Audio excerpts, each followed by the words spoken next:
Welcome to this Saturday's History and Travel Tip.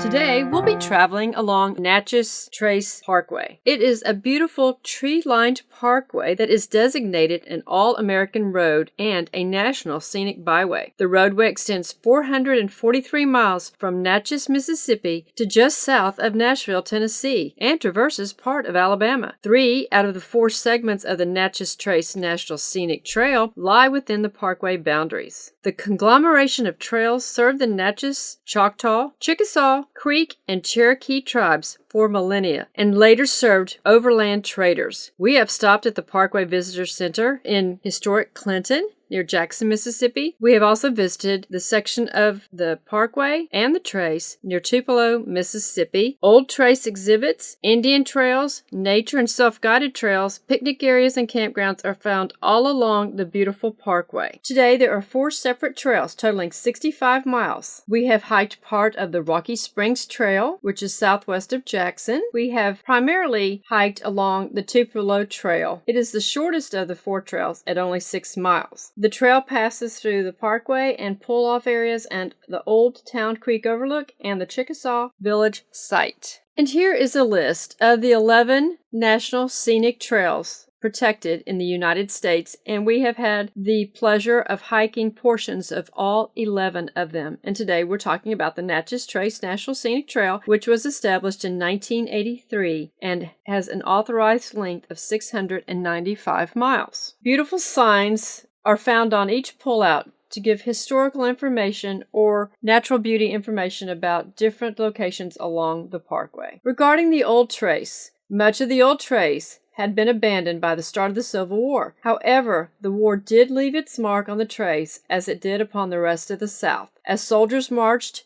camped, and fought along portions of this historic old road. A 5-minute walk on the Old Trace here takes you to the grave sites of 13 unknown Confederate soldiers, a mute reminder of bygone days and of the great struggle out of which developed a stronger nation. Plagued by stinging insects and warring Indians, the Trace originally was a series of hunting trails and important trading routes connecting other trails used by the regional Indian tribes for centuries. Later, the Trace served overland traders. One of the segments, Leaper's Fork Trail, is 24 miles long, and its northern trailhead is located at the scenic Garrison Creek Parkway area, milepost 427, and leads through some of the most picturesque areas of the parkway. The one place that I have found the most interesting on the entire parkway is near milepost 386. It is where Captain Meriwether Lewis's grave lies, and the 1848 monument at the Pioneer Cemetery. Lewis of the Lewis and Clark Expedition was governor of the Upper Louisiana Territory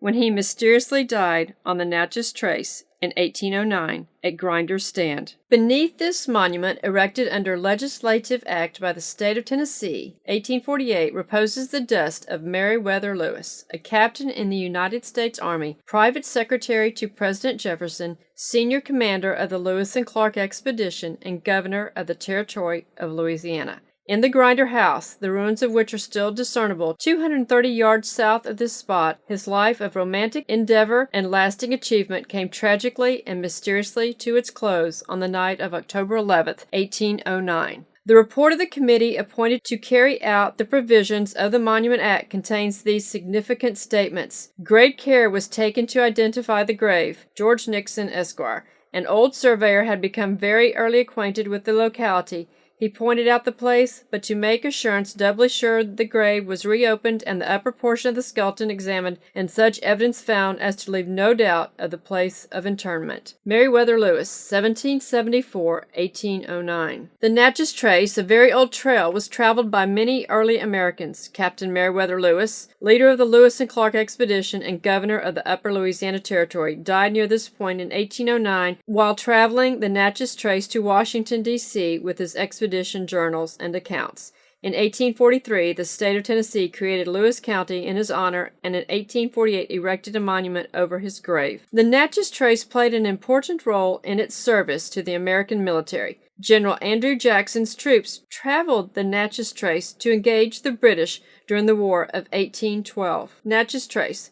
This plainly visible, though long deserted road is a section of the Natchez Trace, there's no way a road evolves. But anyway, from buffalo and Indian trails into the first national highway of the Southwest, cut and opened under authority of the United States government after treaties negotiated with the Chickasaw and the Choctaw Indians in 1801. Designed to meet early necessities of trade between Nashville and the country of the lower Mississippi, it is an abiding footprint of the bold, crude commerce of the pioneer.